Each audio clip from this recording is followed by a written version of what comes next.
O final do século XIX foi um dos períodos mais marcantes para a história da China. De um império praticamente isolado e medieval, essa nação terminaria passando por rápidas modificações que levariam ao consequente declínio da monarquia e à instauração de um regime republicano, o qual, depois de pouco tempo, ainda seria igualmente derrubado por uma revolução marxista. Uma das figuras mais marcantes, talvez uma das grandes protagonistas dessa época turbulenta, foi a concubina imperatriz Cixi. De uma das amantes menos prestigiadas do imperador, essa mulher se tornaria a responsável pela modernização da China e por enfrentar os ocidentais nas terríveis guerras do ópio que quase devastaram o país. Hoje convido você a adentrar comigo os recônditos mais obscuros da amarga cidade imperial, para que juntos possamos conhecer mais dessa que se encontra no hall das mulheres mais importantes de toda a China. Está esperando o quê? Já deixe sua curtida e se inscreva no canal se ainda não for inscrito. Mas sem mais enrolação, vamos finalmente ao que interessa. Cixi, ou Tsuhi, nasceu em 1835 na cidade de Pequim, capital do então Império Chinês. Sua família fazia parte da nobreza Manchu, mas havia caído em desgraça e acumulado uma dívida com o imperador que levou anos até ser finalmente quitada. Com isso, a menina cresceu num ambiente difícil e desde cedo teve que ajudar a trabalhar para sustentar a família. Isso não a privou de uma boa educação e até incentivou em vários aspectos. Como Cixi precisava se esforçar e trabalhar de igual para igual com os homens de sua família, ela passou a ter voz e influência dentro da casa, algo extremamente raro para uma mulher chinesa em sua época. Cixi era tão inteligente e perspicaz nos negócios que seu pai chegou a dizer que ela deveria ter nascido homem. Isso já demonstra que desde cedo a futura imperatriz estava disposta a ir contra todas as normas e convenções para estabelecer o seu lugar no mundo. Por ser da minoria étnica Manchu, Cixi se livrou da terrível prática dos pés atados. Caso você queira saber mais sobre isso, confira no vídeo do card. Registros mostram que ela abominava essa prática, que lutou duramente durante todo o seu governo para impedir. No entanto, antes de se tornar imperatriz e poder estabelecer suas reformas, Cixi ainda teria um grande caminho a percorrer que se iniciaria em 1850 com a morte do imperador Daoguang. O governador chinês, visto como um filho dos céus e descendente dos deuses, tinha ao seu dispor um séquito de concubinas das quais poderia usufruir para o seu prazer. Quando este morria, essas mulheres eram todas isoladas e passariam o resto da vida em reclusão e castidade. Com isso, uma nova cerimônia era então realizada para estabelecer as amantes do próximo imperador, que evidentemente não dormiria com as mulheres de seu pai. Assim, quando o jovem príncipe Xianfeng sucedeu Daoguang, Cixi foi convocada, como muitas outras jovens chinesas, para se apresentar ao novo imperador. Na época, ela contava com apenas 15 anos. Ela acabou escolhida, o que lhe permitiu adentrar na cidade proibida, que, como o nome sugere, era restrito ao imperador, suas mulheres e aos eunucos. Qualquer outro homem que ousasse profanar a cidade era condenado à pena capital. Mas Cixi não estava entre as favoritas de Xianfeng. Havia dezenas de mulheres eleitas, algumas das quais provavelmente jamais chegariam a conhecer Sua Majestade. Isso certamente colocava essa jovem moça tão enérgica e incisiva como ela era, numa posição complicada. Cixi precisava crescer na corte e necessitava fazer isso urgentemente. Isso a levou a se aproximar dos chefes dos eunucos, de quem se tornou uma amiga íntima. O contato possibilitou um mutualismo interessante. Por um lado, o pobre homem oferecia à moça uma oportunidade única de dormir com o imperador.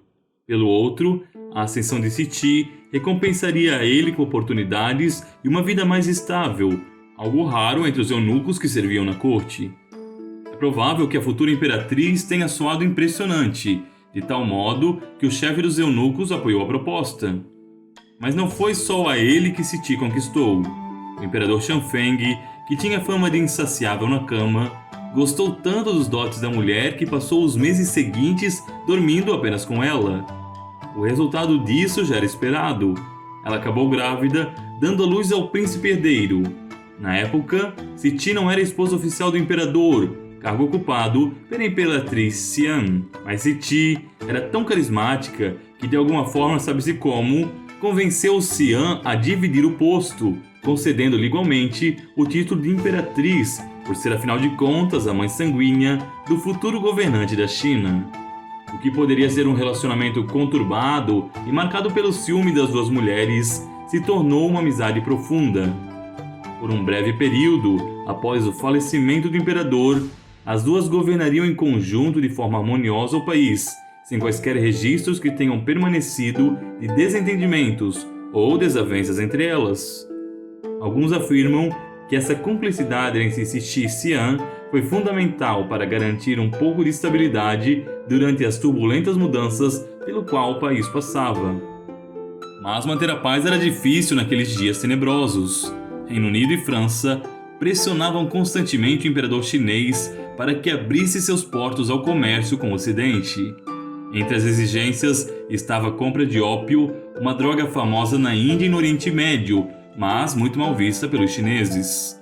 Altamente viciante, a sua legalização seria muito benéfica aos países que tinham grande capacidade de produção e fornecimento, mas que encontravam na China medidas combativas ao produto.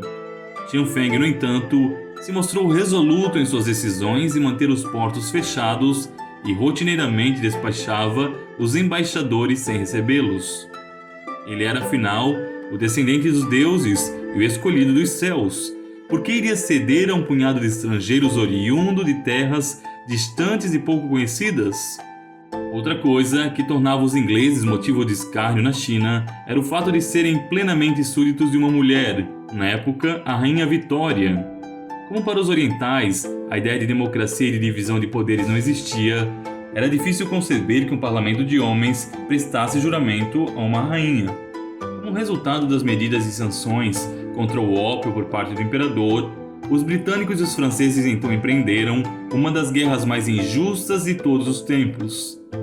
Tendo os traficantes e comerciantes de ópio sido retaliados por Xianfeng, esses países declararam guerra contra a China e seu vasto território, que logo se mostraria, nas palavras dos ocidentais, um tigre de papel. Aparentemente poderoso e grande, mas fraco em sua desorganização e precário. Na verdade, os chineses ainda se usavam de aparatos e estruturas medievais e, como consequência, acabaram varridos pela tecnologia inglesa. Britânicos e franceses invadiram Pequim e o imperador teve que fugir para o norte, onde, devido ao frio, ao estresse e à extenuante viagem, viria a falecer logo depois. A Guerra do Ópio, como ficou conhecida o conflito, cumpriu o seu intento. Os portos foram abertos, a droga permitida e a presença de empresários e missionários que iriam modernizar e converter a China foi então imposta. Além de tudo isso, o episódio ainda é conhecido por um dos eventos mais trágicos da história humana: a pilhagem e a destruição do Palácio de Verão dos Imperadores, situado às margens de um imponente lago. A estrutura centenária abrigava tesouros, arquivos e documentos que jamais puderam ser reparados. Até a arquitetura foi destruída, com os franceses ateando fogo em tudo, de forma que o complexo de templos e jardins acabou quase varrido. Testemunhas oculares, especialmente o capitão Gordon, consideraram o evento um ato de barbárie irreparável contra aquele que era considerado um sonho construído em mármore, jade, bronze e porcelana. Siti ficou extremamente abalado ao saber do ocorrido e dedicaria um esforço incomensurável para restaurar o que havia sido perdido. Ainda assim, muitos a criticariam por gastar excessivamente com palácios particulares e restaurações, enquanto o povo faminto ansiava por socorro. Mas a guerra trouxe mais benefícios que desgostos para Siti. Com a doença do imperador, ela passou a ter cada vez mais voz em assuntos internos, inclusive chamada por seu marido para participar de debates e discussões. Ainda assim, questões militares frequentemente estavam além de sua alçada. Isso não impedia que ela tivesse suas próprias opiniões sobre o tema. Siti considerava os militares como sendo os grandes culpados pela destruição do país. Ao optarem por não se modernizarem e usarem-se de uma burocracia quase interminável para tomar qualquer decisão, eles contribuíram com o avanço europeu. Ao assumir o poder, ela procuraria modernizar a estrutura bélica do país, consciente de que era preciso de força caso quisesse enfrentar de igual para igual a França e a Inglaterra. Mas Xianfeng adoecia rápido. Sabendo que morreria em breve, antes que seu filho alcançasse a maioridade, nomeou 8 de seus ministros, liderados pelo conselheiro Sun Chun, para que governassem em seu nome. No entanto, ele talvez temesse que os ministros pudessem matar o herdeiro e estabelecer um novo monarca. Assim, concedeu a cada uma das imperatrizes viúvas um sinete usado para selar e sem os quais nenhum ato poderia se tornar oficial. Dessa forma, talvez um pouco inusitada, ele adaptava a regência da China a um esquema interessante. Seria preciso a concordância das 2 mulheres e do chefe dos ministros para que se pudesse então governar. Mas o atrito entre todos eles era evidente. Os ministros queriam continuar o confronto com o Ocidente, o que destruiria o país sem sombra de dúvidas. Assim, as 2 mulheres, que já eram próximas, se uniram a um dos irmãos do falecido imperador, o príncipe Gong, para tramar um golpe que salvaria a China. É preciso dizer que o príncipe respeitava muito Cixi. Assim como ela, ele acreditava que a modernização do país era o caminho para colocá-lo em pé de igualdade com as potências estrangeiras. Foi assim, após a morte do antigo monarca e em meio ao luto, que eles tramaram o plano a ser executado. Tudo consistiu basicamente no seguinte: estava o séquito imperial retornando para Pequim em meio à multidão que os aclamava. Ao provocar uma briga com os ministros, que se alteraram diante da imperatriz e do pequeno herdeiro Tongzi, Cixi fez com que o menino acabasse chorando. As 2 mulheres então encenaram um profundo escândalo, acusando os homens de traição e de ofender sua majestade. Ali mesmo, diante das pessoas reunidas, eles foram todos presos. Posteriormente, o chefe deles, a quem Cixi odiava, acabaria executado a seu mando. O evento marcou o início de um triunvirato entre as 2 imperatrizes e o príncipe Gong, doravante, príncipe regente ao lado delas. Os 3 modernizaram o país, estabelecendo a construção de uma frota e tomando outras medidas que beneficiariam e fariam a China crescer. Por incrível que pareça, a grande motivação das mulheres em meio a isso tudo foi sempre o herdeiro do trono, a quem ambas amavam com devoção cega e incondicional. Prova disso é que mesmo quando Tongzi veio a escolher uma esposa que Cixi odiava e posteriormente acabasse afastando sua própria mãe de muitas decisões, influenciado por essa mesma esposa, a imperatriz viúva nada fez para contrariá-lo e se intrometer nos assuntos internos. Ainda assim, no entanto, o filho jamais deixou de nutrir uma relação cordial com a mãe e teve que ceder a ela em certas situações que se tornaram insustentáveis, como quando ele tentou expulsar o próprio tio, Gong, e rebaixá-lo a plebeu. Mas o novo soberano governava mal. Preferia diversões mundanas a qualquer assunto político e, pessoalmente, odiava estudar. Seu governo foi uma sucessão de erros que envergonhariam a nação. Por fim, meses após ascender ao trono, e talvez por providência dos céus, caiu doente e morreu de varíola. Os ministros não demoraram em empossar Cixi e Xian novamente ao poder. Como o rei não tinha herdeiros, competiu às imperatrizes viúvas elegerem um sucessor. O escolhido foi Guangxu, primo do antigo rei e sobrinho de Cixi. No entanto, nessa época, Xian veio a falecer e Cixi caiu doente, provavelmente profundamente afetada pela morte de seu filho biológico. Embora Guangxu fosse, sob todos os aspectos, adotado seu, ela nutria um ódio velado pela criança, impulsionado, acredita-se, pela profunda depressão que adquiriu nesse período. A morte de Tongzi também tornou a imperatriz mais tirana. Ainda assim, trata-se de uma época em que a China cresceu consideravelmente, estabelecendo laços diplomáticos com vários países e modernizando sua estrutura. Ferrovias passaram a ser construídas, o exército foi reformado e reformas administrativas foram implementadas em muitos aspectos. O bom governo de Cixi fez com que muitos ministros não quisessem que o herdeiro assumisse o trono, provavelmente temendo que ocorresse algo semelhante à inépcia do antigo imperador. A imperatriz viúva concordou, passando a governar em conjunto com seu sobrinho, que evidentemente se via impedido e frustrado.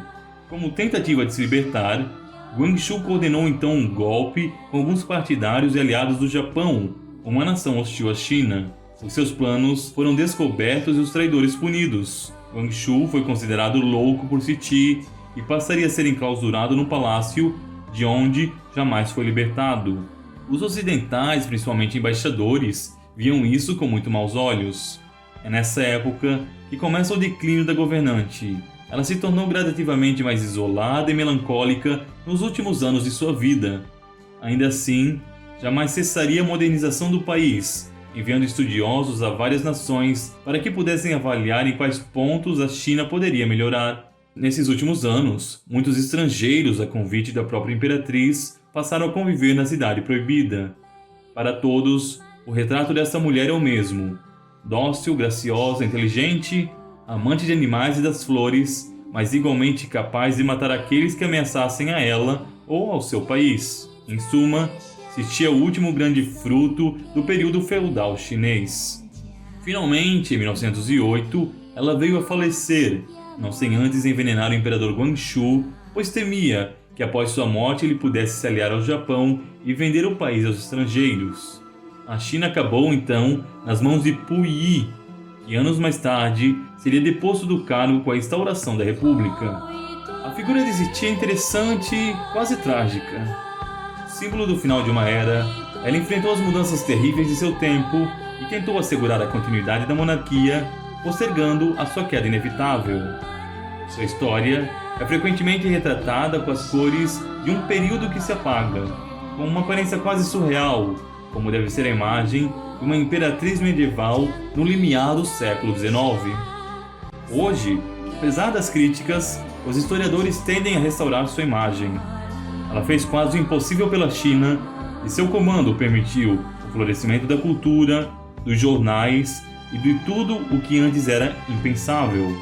Muitos a chamam de tirana, mas diante de um sistema absolutista como aquele, esse talvez fosse o único caminho possível. Você sabia disso? Conhecia a história da Imperatriz Cixi? Deixe nos comentários a sua resposta. E até o próximo programa, se Deus quiser.